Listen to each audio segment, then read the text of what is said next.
Lanjut. Nah, ini sekarang yang NJS ZX1R GT. Dengan motif corak Shenlong, ya kan? Episode pertama kan itu gue unboxing ya, barangnya baru nyampe terus langsung gue buka. Gue nonton episode sini. Oke. Ini review pemakaian gue setelah udah berapa bulan dari episode terakhir itu, udah lama banget guys. Honestly, ada kan yang terbaru kemarin Agustus 2025 ini kemarin tuh yang edisi 80 tahun kemerdekaan. Gua nggak beli guys. Kenapa? Padahal kan coraknya lumayan tuh, keren juga ya. Udah gitu angkanya kan 80 di sini kan. Nih, unik ya. Terus depannya juga desainnya lumayan aja. Tapi sebenarnya, apa ya? Nyamanannya, gue kurang oke, gitu. Kenapa tuh, kenyamanan apanya? Ntar akan gue bahas. Oke, dari udah feel pemakaian gue selama berapa bulan ini, udah lama banget ya. NJS ini, busanya lumayan aja. Jadi iya padat memang busanya dan ngegripnya cukup oke di area pipi. Area jidat sih dia agak lowong, cuman area pipi bagus. Area kepala belakangnya pun bagus. Jidatnya aja dia agak ada space untuk busanya ya. Airflow-nya so-so. Bahkan kalau dari episode sebelumnya yang Carglass KRC itu masih lebih adem dia loh daripada ini. Ini airflow-nya so-so. Ini gue pakai harian di Jakarta agak gerah feel-nya. Kecuali lancar banget ya ke Pamulang atau apa, itu kan pagi gue subuh tuh kalau berangkat Pamulang. Dan balik ke Jakarta lagi besokannya juga subuh. Jadi enak. Cuman kalau buat macet-macetan ini airflow-nya menurut gue kurang oke. Gitu guys. Padahal ya nggak gede juga sih sebenarnya airflow di depan nih. Tuh, ini nggak terlalu gede, cuman lumayan lah. Sama di atas, udah. Yang seri ini kan nggak ada di jidat. Sama di atas ini nih, airflow-nya. Oke. Jadi ya lumayan aja angin masuknya. Nggak terlalu oke sih kalau menurut gua. Terus visornya, ini light smoke. Enak. Tapi dia lightnya agak terlalu light, jadi nggak terlalu gelap banget kan, bisa kelihatan kan tuh daun-daun di belakangnya bisa kelihatan banget kalau dari ini ya, kan light banget dia. Lumayan aja, gue sih nggak terlalu bermasalah karena kacamata yang gue pakai buat kalau riding itu udah fotokromik, jadi kalau kena panas matahari kan dia akan menggelap, ya jadi saling membantu lah, saling backup antara visor dan kacamata gue. Cuman ini sedikit lebih light daripada si helm KRC yang kemarin atau light smoke helm kebanyakan lah. Ini agak lebih terang aja. Sebenarnya bagus juga buat malam. Jadi kan kalian tetap kelihatannya jelas ya view-nya, ya kan? Tuh busa standar, airflow juga biasa aja ini ya. Tuh. Menurut gue menang atau kerennya di desainnya doang. Serius, ini keren banget kan? Shenlong ini keren banget desainnya, asli dah. Gue langsung becek guys, gitu. Wah keren banget nih gitu kan, langsung gue sikat, langsung gue beli, dan warnanya pun unik banget ini, asli keren banget. Iya, secara desain tuh. Nah untuk dederingnya aman, dederingnya enak, oke banget kualitas dederingnya, no prop gue. Terus ini dia yang akan gue bahas. Ntar akan gue kasih footage biar jelas ya. Dia itu di area ubun-ubun atas sini nih, ubun-ubun sini nih. Kalau gue makainya lama ini helm, jadi waktu itu gue pernah kemana ya, waktu itu gue lupa. Mana gue TW kemana ya? Itu macet banget di jalan dan perjalanan lama, sejam lebih.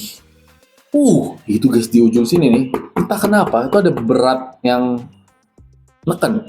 Jadi ujung ubun-ubun atas gue ini ketekan dan sakit. Jadi di jalan tuh gue berapa kali tuh ketika lagi macet kan berarti gue agak naikin ini sih, ini ya nih. Cheeknya ini, gue naikin biar agak longgar di atas. Tapi gitu jalan lagi kan, neken lagi, nggak tahu. Ada beratnya tuh, distribusi beratnya kayak nggak balance gitu loh guys. Dia kayak berat di satu titik yang di ubun-ubun. Kalau di gue sih di ubun-ubun sini ya. Sehingga ada di paket penjualannya juga itu ada dikasih busa. Aduh nggak kelihatan ya tuh busa. Gue tempelin, gue kasih footage aja deh. Nih ya, tuh ada busa tambahannya tuh di situ. Gue tempelnya bener atau salah pun gue nggak tahu karena kayak ibaratnya besokannya langsung gue pakai Jadi gue langsung nempelinnya tuh paginya tuh biar cepat udah nempelin gitu, nggak tahu bener apa nggak, atau harusnya di dalamnya. Jadi gue harusnya copot dulu nih semua crown pad dan sebagainya, terus gue pasang di dalamnya mungkin. Ya udahlah. Nah jadi sebenarnya gue sama helm ini nggak terlalu sayang banget. Karena apa ya? Gue pakai helm itu bukan buat gaya, tapi buat nyaman. Jadi gue nyari helm yang airflow-nya enak dan gripping busanya enak. Ya keren atau enggaknya itu nomor sekian lah ya.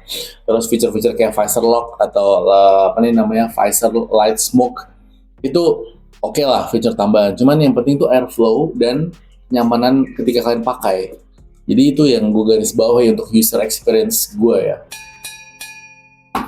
Di helm ini gue nggak terlalu dapet, makanya gue nggak beli yang si edisi kemerdekaan itu yang 80 tahun baru itu kan, ataupun gue sempat tergoda untuk yang NJS yang karbonnya, ya kan, ZX-1R GT tapi yang karbon itu di jidatnya sini ada lubang airflow-nya lagi, cuman gue nggak serak, gue nggak tahu kenapa.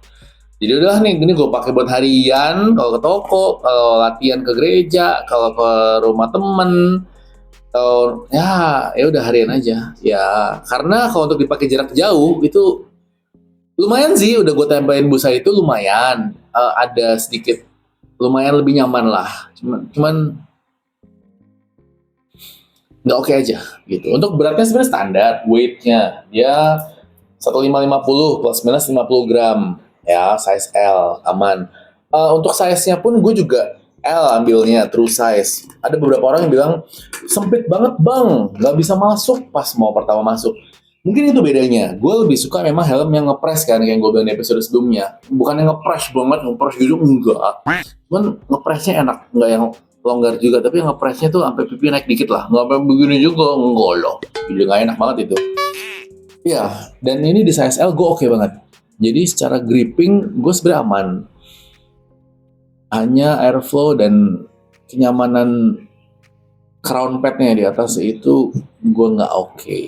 Nah nggak tahu bagi teman-teman yang udah pakai NJS ZX-1R GT, setuju nggak sama gue? Boleh komen di bawah dong. Senyaman itu atau kalian juga mengalami hal yang sama? Ubun-ubun atas ini sakit nih. Gue nggak oke. Tapi untuk lainnya sih oke ya. Feature visor lock-nya tuh enak banget. Open close-nya tuh sangat mudah, nggak tekan terus dorong ke atas, udah kebuka dikit aja. Terus ya secara model keren banget, inian banget kan bikin. Gue nggak pasangin spoiler tambahannya, nggak suka gue, jadi original gini aja udah, ya kan. Tuh kualitas busanya pun juga bagus, awet ini nggak masalah gitu kan. Gue udah pakai berapa bulan nih? 3 bulan lebih ya kayaknya.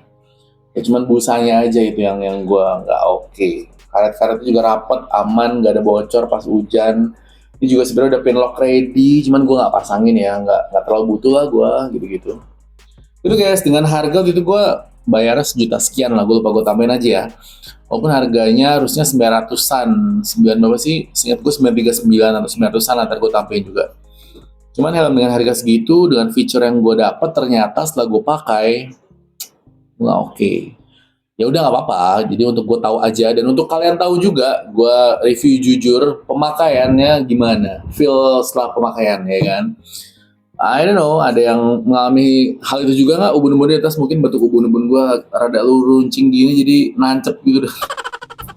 Cuma baru di helm ini loh, serius. Helm daily gue yang lain nggak ada loh. Yang kemarin KRC aman, NHK Mark 1 gue aman, Jitsu gue aman. Yang harian yang gue pakai harian banget ya, itu apa sih itu? Iya, aman semua. Gak ada yang sampai neken banget atau gimana. Kayak itu titik course gue aman, striker gue aman, titik revo gue juga aman, iya kan? Aman sih. Ini doang nih, nggak tahu deh. Gitu guys, ya. Oke, thank you udah nonton video ini. Iya, hampir lupa kan episode sebelumnya. Tes pakai. So, nih, memang masuk pertama itu rada sempit guys, tapi ya emang gitu sih. Gue di arahnya juga gitu kok, masuknya sempit. Tuh, terus nih tarik, terus benerin kuping. Karena kupingnya pasti kelipet pas pertama. Cuman ketika kalian udah pakai, udah aman, dah aman. Nih kupingnya nggak kelipet gini lagi, kupingnya udah buka. Space buat kuping pun lumayan enak karena dia ada intercom ready di area kuping, sehingga dia space buat kuping kita aman. Gitu. Walaupun gue nggak pasangin intercom ya, jadi gue nggak tahu ketika dipasangin intercom akan ketekan nggak kuping kalian. Gue nggak tahu. Oke, nih. Ininya juga enak, bagus kualitasnya, D-ringnya. Ya. Dan gue lock dulu. Kancing D-ringnya bagus. Aman. Nah, kacamata. Oke, gue tes yang untuk kakinya bengkok ya.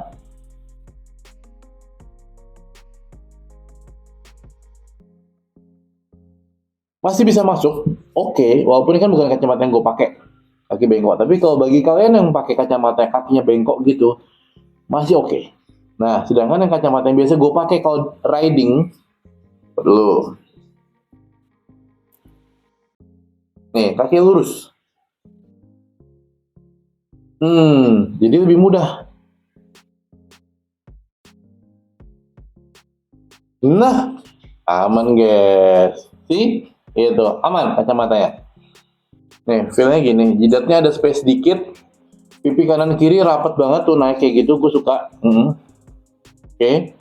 Nah, yuk kita coba dari kanan kirinya ya. Dulu. Ini dari depan, dari samping kanan,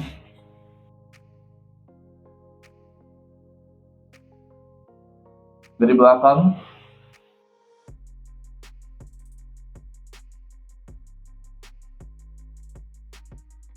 samping kiri,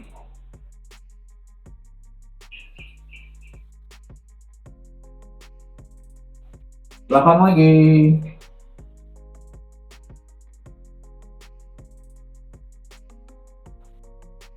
samping kanan,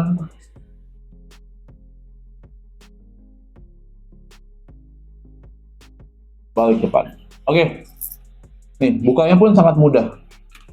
Tekan, congkel, tuh, effortless banget.